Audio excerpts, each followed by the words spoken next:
స్పానిష్‌కి చెందిన 22 సంవత్సరాల ఒక ఎంప్లాయీ రోజు ఆఫీస్‌కి 40 నిమిషాలు ఎర్లీగా వస్తుండటం వల్ల తనని జాబ్‌లో నుంచి ఫైర్ చేశారనమాట.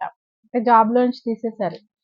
సో, మెయిన్ రీజన్ ఏంటంటే తను 2023 నుంచి ప్రతిరోజు కూడా 7:30 షిఫ్ట్ తనకి మార్నింగ్ 7:30 షిఫ్ట్ స్టార్ట్ అవుతుందయితే తను 6:45కి లేదా 7కి మధ్యలో డైలీ కూడా వస్తుందట. సో, వచ్చి తను ఏం చేయదు అక్కడ. షిఫ్ట్ స్టార్ట్ అవుతుంటే వచ్చినా కూడా అక్కడ చేయటానికి ఏమి ఉండదు. బట్ తను ఆ టైంలోనే డైలీ కూడా లాగిన్ చేస్తోందట. ఈవెన్ కొన్నిసార్లు అక్కడికి రాకముందే లాగిన్ చేయడానికి ట్రై చేసిందని. తనకి ఫస్ట్‌లో ఏంటంటే బాస్ నుంచి వార్నింగ్స్ వచ్చాయి. ఇట్లా రావద్దు షిఫ్ట్ టైంకే రమ్మని చెప్పేసి.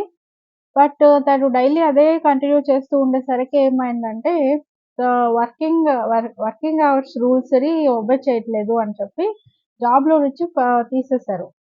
సో, కారణం ఏంటి అంటే డైలీ ఆఫీస్‌కి ఎర్లీగా వస్తోంది అని 40 మినిట్స్. బట్ తనేం చేస్తదంటే అది కోర్ట్‌లో కేస్ వేసింది.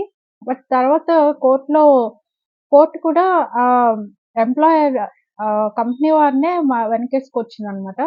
సో, ఎందుకంటే ఇది not like they are coming early but తొందరగా వస్తున్నారని కాదు. బట్ వర్కింగ్ రూల్స్‌ని వాళ్ళు పాటించట్లేదు ఎన్ని సార్లు చెప్పినా అనేది.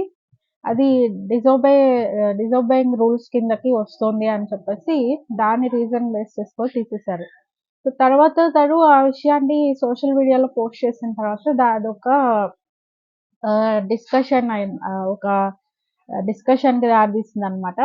నెక్స్ట్ అట్లాగే ఇంకొక ఎంప్లాయీ వచ్చేసి ఆహ్, ఈమెయిల్‌లో తనకి సెప్టెంబర్ 2 నుంచి సెప్టెంబర్ 22 నుంచి జాబ్‌లో జాయిన్ అవ్వాలని ఈమెయిల్ పెట్టారు. బట్ సెప్టెంబరు 2న జాయిన్ అవ్వలేదు అని చెప్పి 1 డే చూసి తీసేసారట జాబ్‌లో నుంచి.